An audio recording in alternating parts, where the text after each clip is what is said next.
This is a compilation of clips that I have physically recorded myself. So it is not widespread because I haven't been able to go all over the island. I have just been within my neck of the woods, so to speak. So what I've done is to just capture some footage of the damage that Hurricane Melissa has done.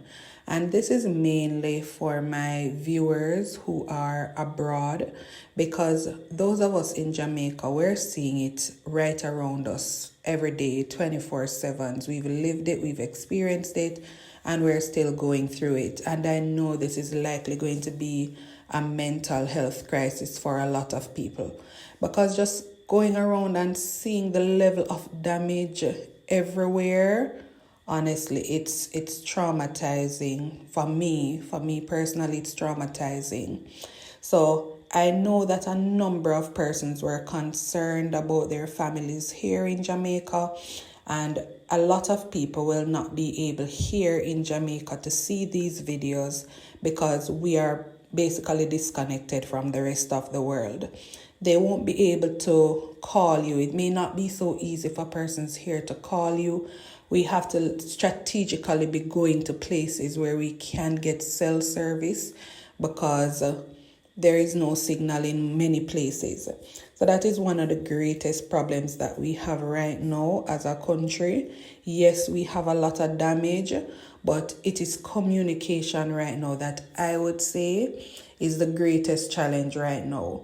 Because think about, let's say, somebody who was in Westmoreland who got hit, who would have suffered a major hit from the hurricane.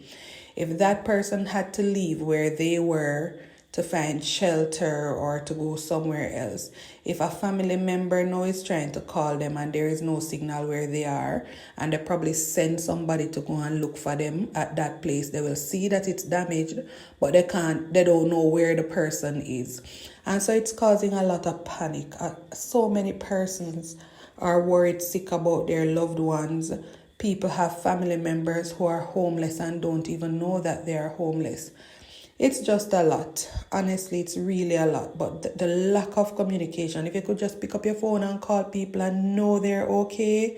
Yes, it is bad, but it would be better. The situation is bad, but it would be better if you could just pick up your phone and call your family members or your loved ones and get updates and, be able to help.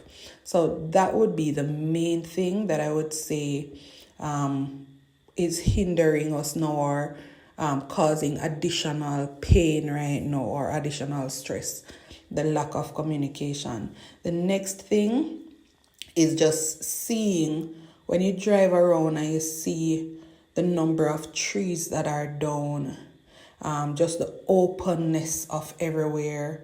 There's no privacy anywhere again. We're used to our trees, we're used to just the lushness, the greenery.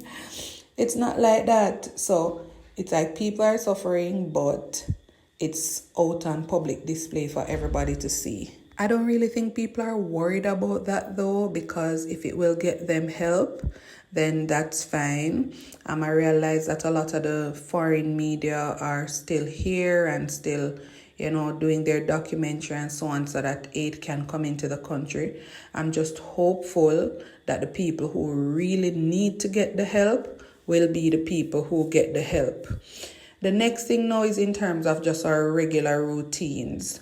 Getting gas, going to church, going to the supermarket, going to the hardware, just little things that we used to take for granted. Like, we've lost all of that.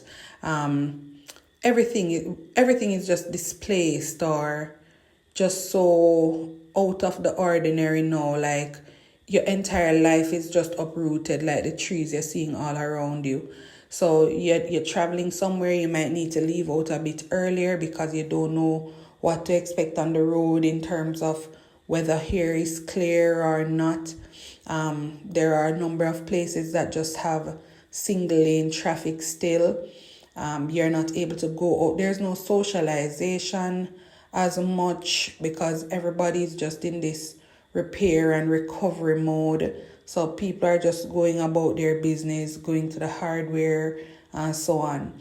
Now, something that a lot of persons haven't thought about is just how cash has become king once again, because we've been transitioning to like a digital society, so to speak, where we are not relying on cash as much. So now for people like me who live off using credit card, don't normally keep a lot of cash in the bank, because you do what you have to do, then you say, okay, I'm going to use my credit card to get these things done, and then when I get paid again, I'll pay back my credit card. Now you have a problem. I have a problem. I can't do stuff like that.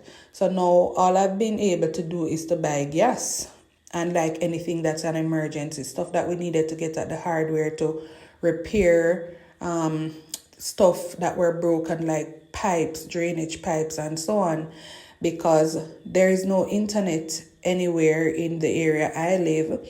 So you can't use point of sale machines. So you can't use a credit card. So now if you don't have cash to actually help yourself, then dog name your supper. So it's rough. As I say, your whole life, everything is just uprooted.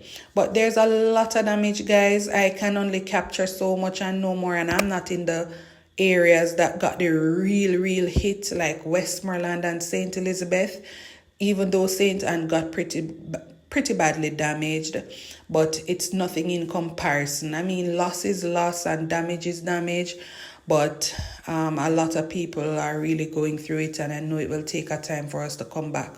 The number of poles that are down is an indication that this is not anywhere near over.